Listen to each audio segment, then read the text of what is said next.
అసలు శివతత్వానికి ఉన్న గొప్పతనం ఏమిటో తెలుసా? భక్తుణ్ణి నెత్తి మీద పైన పెడతాడు, తాను కింద కూర్చుంటాడు. ఆ మహానుభావుడు తిన్నడు, ఆయన భక్తిని తక్కువ చేసి మాట్లాడడానికి వీల్లేదు. అంత గొప్ప భక్తి తత్పరుడు. ఆయన యొక్క భక్తికి పొంగిపోయాడంతే శివుడు.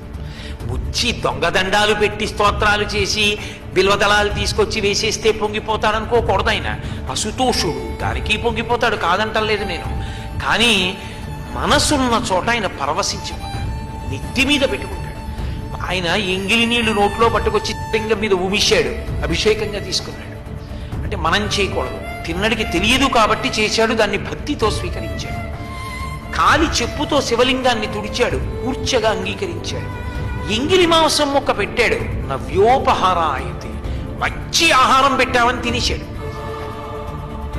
ఇంత పరవశించిపోయి అంత నీచమైనవన్నీ కూడా తన ఉపచారములుగా స్వీకరించి కొండ మీద కన్నప్పని పెట్టి తాను కిందున్నాడు.